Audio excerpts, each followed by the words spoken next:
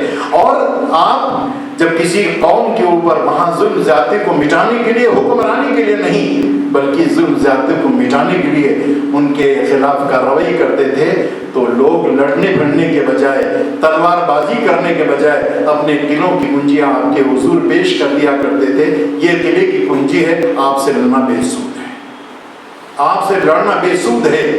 مشہور ترین واقعہ ہے کہ جس کو ہم اپنی تقریروں میں انتہائی جوش کے ساتھ بیان کرتے ہیں کہ جب سیدنا حضرت عمر فاروق رضی اللہ تعالیٰ عنہ بیت المقدس میں داخل ہو رہے تھے اور یہود اور نصارہ کے علماء اور احبار کو یہ بتایا گیا تھا امیر المومنین آ رہے ہیں، عمر ابن خطاب آ رہے ہیں، تو لوگ اونچی اونچی دیواروں پر فصیلوں پر بیٹھ کر کے دیکھنا چاہتے تھے عمر کس شان سے آ رہے ہیں، اور جب وہ منظر کشی کی جاتی ہے کہ عمر اس شان سے آ رہے تھے کہ اونٹ کی رسی ان کے ہاتھ میں تھی اور ان کا رفیق سفر اونٹ کے اوپر بیٹھا ہوا تھا، نعرہ لگا، عوام مسلمان عوام خوش ہو گئے کہ ہمارے امیر آ گئے۔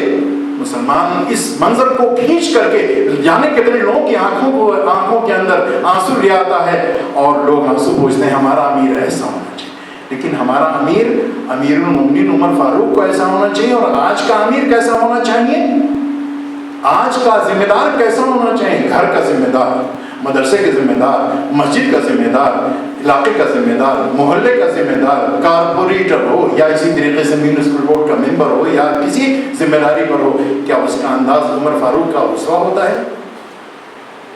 کیا اتنی بات کافی ہے؟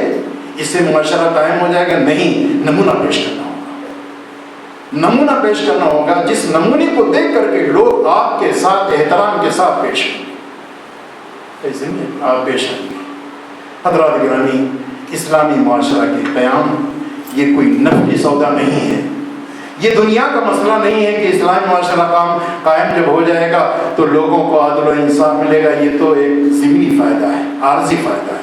اصل جو مسئلہ ہے جس کی طرف ہمیں اور آپ کو متوجہ ہونا ہے وہ یہ ہے کہ قیامت کے دن اللہ تبارک و تعالیٰ ہم سے اور آپ سے پوچھے گا، ہم سے اور آپ سے پوچھے گا۔